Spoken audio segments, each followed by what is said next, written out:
Hello, my name is Karina and welcome to my first Junk Kouture Masterclass. Today I will be showing you how to make the most when working with paper.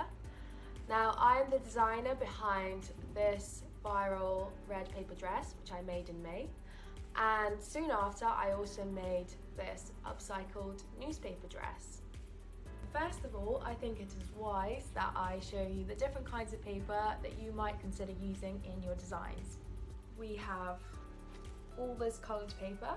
I've collected this over the years, and you've got tissue paper, you've got corrugated paper, and here I have also all my old sketchbooks which I didn't throw away but I kept because there's so much unused paper, and there are also different kind of textures. There's newsprint, black card that you can also use.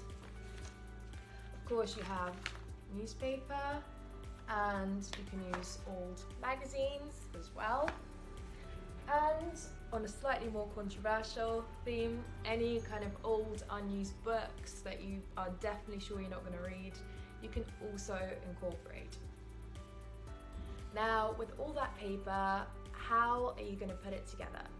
So we have a range of traditional methods. We have the glue gun.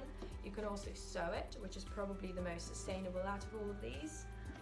You've got tape, stapler, and of course adhesives like PVA and print stick. However, you can join paper without using any of those techniques, and just by cutting slits in places where you want to join your paper, and you would make two opposing flaps, and then you would put them through just like so, and it actually holds on pretty well. To make your design more unique, you can also paint the paper. A cool technique I have learned is you wet the paper thoroughly with a large paintbrush, and then you take your inks and you just drop them like this.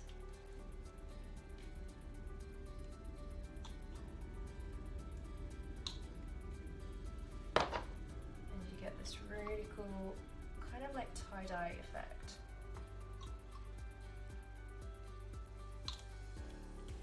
And you can also then drag them out of it.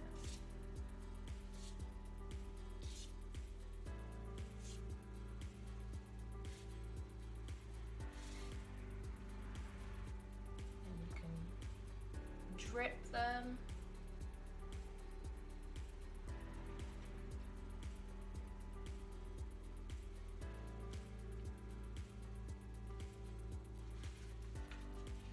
Once your painted paper dries, you can start to experiment with different techniques. And the first one you can do is one that I use to make the skirt of my red paper dress.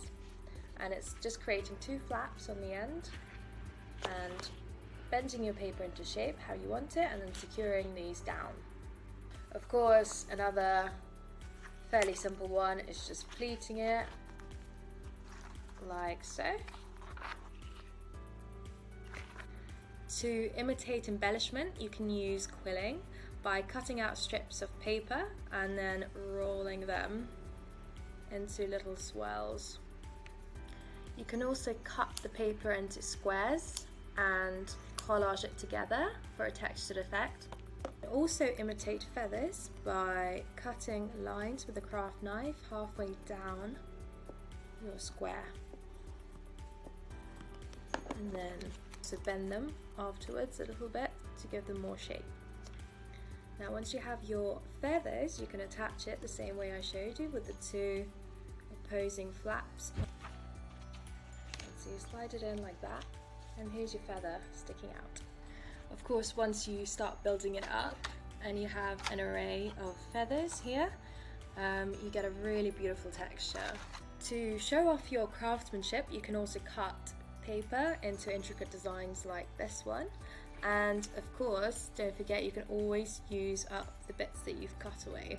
So to do that, you want to first of all draw your design. Using a craft knife, you just cut it out. And remember that any marks left, you can just turn the paper over and use this side in your creation. You can also layer the cutouts with paper this one's from an old magazine. And last but certainly not least, we have origami. And even if you end up making the simplest birds, but you make dozens or possibly hundreds of them, and you can attach them to a bodice or a skirt, it could look absolutely stunning. I love working with paper. I believe it gives you the ultimate creative freedom, from cutting it to folding it to painting on it, whatever you like. I think there are endless possibilities. I hope you have enjoyed this video and that it helps and inspires you along your Junk Kouture creative journey. And I will see you in my next masterclass. Thank you for watching.